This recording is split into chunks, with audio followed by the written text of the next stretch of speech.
हैं। Right through का मतलब है कि अगर सीपीयू ने राइट ऑपरेशन इनिशिएट किया, जितने लोग मेरे साथ में शुरुआत से हैं उन्हें पता है कि सीपीयू राइट ऑपरेशन इनिशिएट कैसे करता है। कुछ नहीं, सीपीयू सिग्नल जनरेट करता है, एड्रेस और सिग्नल। किस टाइप का सिग्नल? Write signal. तो अगर सीपीयू ने राइट सिग्नल जनरेट किया तो वो CPU write signal cache memory और मेन मेमोरी दोनों के लिए साइमल्टेनियस जनरेट करेगा। रीड का एक्सेस कुछ भी हो, चाहे वो साइमल्टेनियस हो या चाहे वो हायरार्किकल हो, I am not talking about read operation, I am talking about write operation. Right अगर सीपीयू को करना है तो सीपीयू राइट के लिए राइट थ्रू कैश में कैश मेमोरी और मेन मेमोरी का कंटेंट इमीडिएटली एक साथ अपडेट करता है। एक साथ हमेशा पैरेलल अपडेट होता है। किसमें?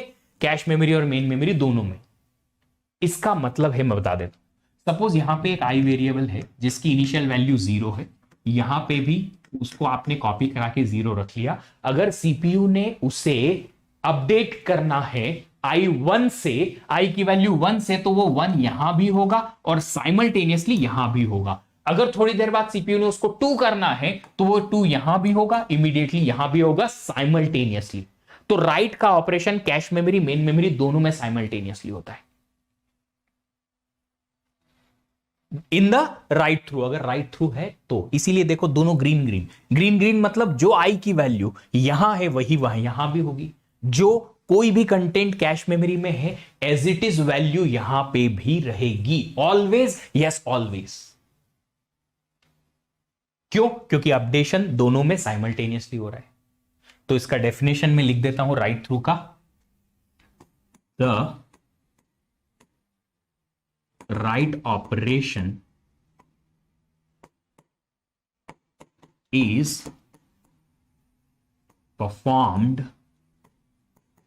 in cache and what? Main memory simultaneously. Main memory और कैश मेमोरी में राइट ऑपरेशन साइमल्टेनियसली होगा। अच्छा ठीक है, अब अगर साइमल्टेनियस अपडेट होगा तो इसका एडवांटेज क्या है?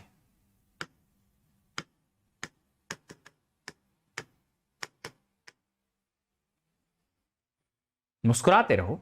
एडवांटेज क्या है इसका? एडवांटेज जो सबसे बड़ा है वो है कंटेंट या डेटा की कंसिस्टेंसी। अब अगर आपको वर्ड नहीं पता है कंसिस्टेंसी का मीनिंग क्या है, डिटेल मेरे को लिखनी ही पड़ेगी। मैं आपका नौकर, मालिक बताएं, लिख दे। लिखना पड़ेगा, आप भूल जाओगे ये चीजें नहीं तो। और फिर बाद में बोलोगे सर आपने बोला था क्लास में, हम भूल गए सर, हमको समझ में नहीं आया सर, फिर रैंक नहीं आई सर।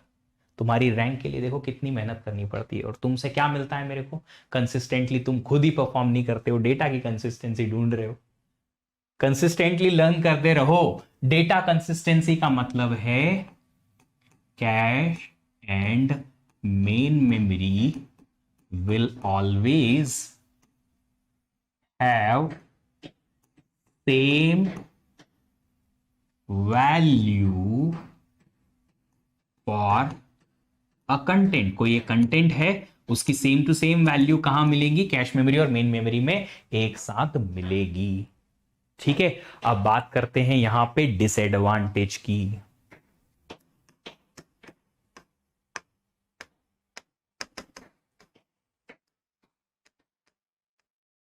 डिसएडवांटेज है कि अगर आपके पास आई वैल्यू यहां पे है, मतलब हिट है, ये I value already cache memory में है, हिट है, तो अभी तक तो हमने देखा था कि अगर हिट होता है तो सिर्फ कैश ही कैश एक्सेस होती है, मेन मेमोरी तक जाती ही नहीं है। बट ये तो गलत बात है, ये मेन मेमोरी तक ले जा रहा है हमको, ये मेन मेमोरी तक लेके जा रहा है हमको। क्यों? क्योंकि राइट थ्रू का कंसेप्ट है कि अगर सीपीयू ने राइट परफॉर्म किया तो हमको कोई मतलब नहीं है कैश में हिट हुआ या मिस हुआ, आपको मेन मेमोरी तक जाके राइट करना ही पड़ेगा। इसका मतलब तो जितनी बार हिट हुआ कैश मेमोरी में और अगर राइट ऑपरेशन है तो भी मेन मेमोरी तक जाना पड़ेगा। हां, ये तो टाइम वेस्ट हो रहा है। क्यों? हिट है तो भी मेन मेमोरी पे क्यों जा रहा हूं मैं? क्योंकि ये राइट थ्रू महाराज ने हमको एक रिस्ट्रिक्शन दे रखा है कि राइट ऑपरेशन ऐसे ही करना है, तो करना पड़ेगा। करो। तो डिसएडवांटेज जो है वो इसका ये है कि ये टाइम कंज्यूमिंग है। और ये टाइम कंज्यूमिंग क्यों है? Because for write operation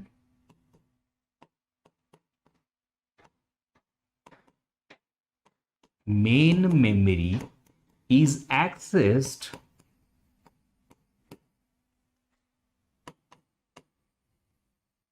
irrespective of hit और मिस। चाहे हिट हो या मिस हो कोई फर्क नहीं पड़ता है, अगर राइट ऑपरेशन हुआ तो मेन मेमोरी पे जाओगे। तो ये तो टाइम कंज्यूमिंग बात हो गई। हाँ हो गई, यही तो प्रॉब्लम है। अब यहां पे रीड और राइट में डिफरेंस है। हाँ है, कैसे है? अगर सिर्फ रीड करना है, सिर्फ और सिर्फ रीड ऑपरेशन सीपीयू ने इनिशिएट किया, तो रीड ऑपरेशन के लिए सिर्फ कैश एक्सेस तभी होगा जब हिट है, मिस है तो मेन मेमोरी तक गए। बट राइट के लिए क्या होगा? क्या राइट के लिए हिट या मिस का कोई फर्क पड़ेगा? नहीं, राइट के लिए हिट और मिस का कोई फर्क नहीं पड़ेगा। आपको हमेशा मेन मेमोरी को एक्सेस करके वहां का कंटेंट तो अपडेट करना ही है। अगर वो कंटेंट कैश मेमोरी में है तो वो पैरेलली मेन मेमोरी के साथ अपडेट हो जाएगा, कैश मेमोरी में नहीं है तो सिर्फ मेन मेमोरी में अपडेट हो जाएगा, बट होगा जरूर। तो मेन मेमोरी एक्सेस होगी, यस, किस में? हिट में या मिस में? दोनों में, राइट ऑपरेशन के लिए। तो अगर राइट थ्रू का केस देखा जाए तो राइट थ्रू के लिए टी एवरेज का जो फॉर्मूला बनेगा वो रीड और राइट दोनों का अलग अलग बनेगा। कैसे? पहले रीड देख लेते हैं। रीड तो सिंपल सिंपल जो अभी तक हमने देखा, हिट है तो कैश मेमोरी, मिस है तो मेन मेमोरी। मतलब कि आपके पास फॉर्मूला जो बनेगा वो इस तरीके से बनेगा, हिट है तो कैश मेमोरी का एक्सेस टाइम, और अगर मिस है तो मेन मेमोरी का एक्सेस टाइम। ये साइमल्टेनियस के लिए। हायरार्किकल से देखेंगे तो क्या आ जाएगा? हिट है तो कैश मेमोरी का एक्सेस टाइम, और मिस है तो कैश और मेन मेमोरी का एक्सेस टाइम दोनों। ये रीड का फॉर्मूला जो हमने अभी तक देखा वैसा का वैसा। क्यों? क्योंकि रीड में तो हम वही कर रहे हैं ना, क्या कि जब हिट है तो कैश ही एक्सेस होगा, मिस है तो मेन मेमोरी एक्सेस होगा। बट राइट का केस अलग है। राइट के लिए एक्सेस टाइम अलग लगेगा। क्यों? क्योंकि लिखा है साइमल्टेनियस राइट ऑपरेशन करना है, मतलब मेन मेमोरी एक्सेस होगी ही होगी। हाँ, तो अगर कैश मेमोरी और मेन मेमोरी पैरेलल एक्सेस होगी तो दोनों इस ऑपरेशन को परफॉर्म करने के लिए टाइम कितना लगेगा? सपोज अगर इसको 10 नैनोसेकंड लगते हैं एक्सेस के लिए, इसको 100 नैनोसेकंड लगता है एक्सेस के लिए, दोनों में पैरेलल अपडेट हो रहा है, तो टोटल टाइम कितना लगेगा? 100 नैनोसेकंड। 10 में इसका काम हो गया और टोटल 100 में इसका तो हो ही जाएगा। तो इसका मतलब है कि यहां पे टी एवरेज राइट में कितना टाइम लगना चाहिए अगर पैरेलल अपडेट होती है? तो पैरेलल अपडेट होता है तो जो भी मैक्सिमम टाइम लगेगा किसका? कैश मेमोरी और मेन मेमोरी के बीच में से, वो आ जाएगा हमारे पास टी राइट और T average right, which is of course main memory का एक्सेस टाइम। रे बाबा, मेन मेमोरी ज्यादा बड़ी होती है, हाँ, तो एक्सेस टाइम भी बड़ा। जे लिख दिया मैंने। अब रीड का अगर टाइम अलग है, राइट का टाइम अलग है, तो ओवरऑल दोनों को इंक्लूड करने पे टी एवरेज कितना होगा? उसके लिए हमें चाहिए कि कितने फ्रैक्शन ऑफ ऑपरेशंस रीड के लिए और कितने राइट के लिए। मैंने कहा 40% रीड, बचा हुआ 60% राइट। हो सकता है 30% रीड और 70% राइट, हो सकता है 70% रीड और 30% राइट ऑपरेशन सीपीयू ने एक्सेस करने के लिए बोला मेमोरी में। अब आप पूछ सकते हो कि सर क्या रीड राइट के अलावा भी कुछ ऑपरेशन हो सकता है?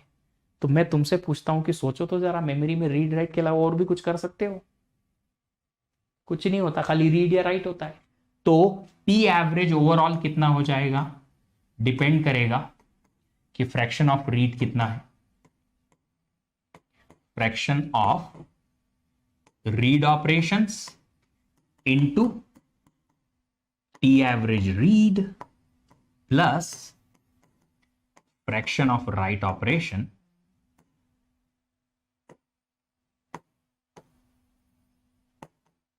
Into T average right. ये हो जाएगा आपका overall formula. It's time to experience something glorious. Unacademy Combat. Compete, crack, conquer. A challenging gate contest engineered to give you an experience like none other. where you put your knowledge to test. and battle it out with a test. To bring out the best in you, Unacademy Combat is the most competitive, gamified contest for gate till date, with the best of the questions by best educators. With detailed video solutions from top educators right after each contest. Combat live with peers to get real-time rankings and win big. Participate in every contest to improve your ratings. Challenging contests every fortnight or alternate Sunday. Live ranking after every question. Big rewards for top rankers. Your passion to crack gate deserves this. Your hard work towards your dream deserves this. Fuel your inner fire for the ultimate gate challenge. Unacademy Combat. Register now.